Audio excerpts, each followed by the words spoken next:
So what's up mga dre? Welcome nga pala sa day 2 ng aking pagbablog sa fitness journey in 100 days mga dre. So bago nga lahat, idadrop ko nga pala dito kung saan ko nabili tong napakagandang earbud. Solid na solid mga dre. Kung gusto nyo i-try, nasa comment section yung link. Bili na kayo.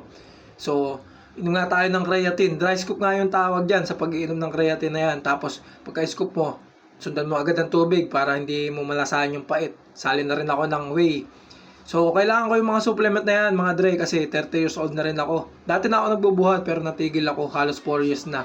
So, ito nga, nakasapatos pa, outfit check ng Bisaya. So, stretching muna tayo para di tayo mapilayan. Mahalaga yan, mag-stretching ka muna para di ka mapilayan.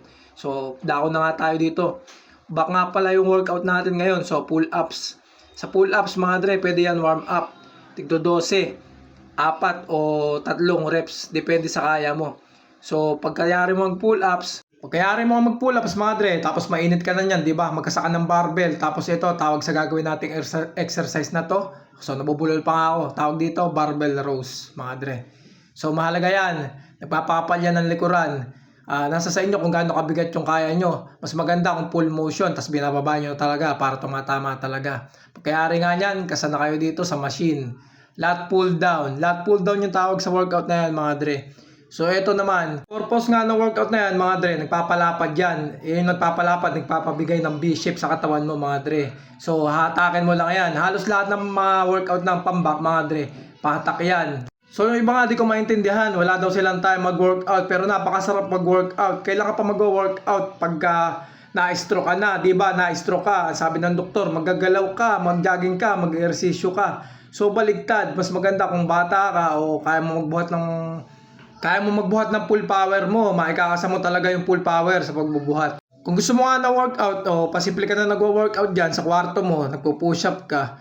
So, para sa sarili mo yan, hindi naman para sa iba. Ito yung gawain na hindi mo pwedeng iutos sa iba para maka-ahon ka o makapag-build ka ng muscle. Sarili mo talaga yung katulong mo dito.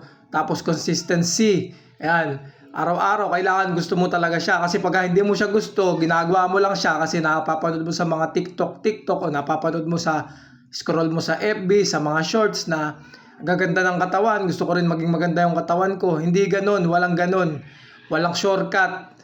Kailangan mo mag-workout talaga. So, balik na nga tayo dito. So, nakita nyo yung mga exercise, di ba? Puro pahatak. So, hindi ko na nga alam yung tawag sa iba. Ito nga palang exercise na to, deadlifts ang tawag dito.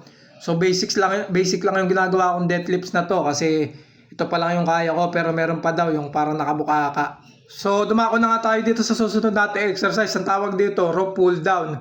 Rope pull down yung tawag dyan. So mas maganda kung full swing.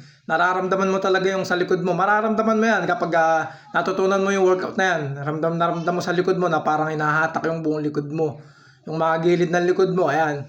Purpose nga pala niyan para mas lalong kumapal yung likuran mo. Mas maganda talaga sa huli ka nagro-rope para tamang-tama sa yung effect. So, papasok na nga tayo sa bicep.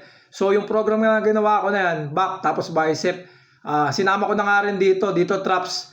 Mas maganda nga dito sa traps, medyo iyuko nyo para makuha nyo yung full motion. So, pagkatapos mga mag-traps, magbabicep ka na. Straight bar curls yung tawag dyan. Parang normal ka lang na nagbubuhat ng weights niyan. Pinapalaki mo yung muscle mo. Ayan, normal lang. Mahalaga dito, wag mong sinasabay, wag mong siniswing. Kasi nakikita ko iba, kumukuha ng lakas. So, ayun na nga, tukod na.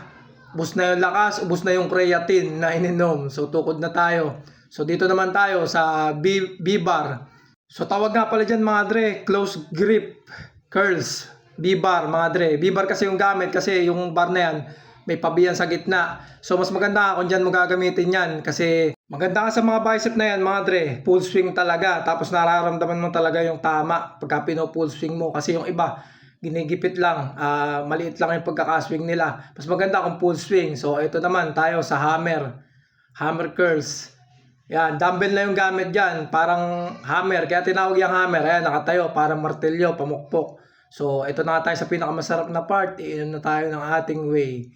Tapos na nga tayo mag-workout mga dre. So, kung gusto nyo sumabay o may tanong kayo, kung gusto nyo mag-comment, pwede naman. Sabi ko nga, may coach din ako kapatid. Kung gusto nyo mag-inquire, pwedeng mag-PM kayo. I-inquire ko kayo about sa mga fitness journey nyo.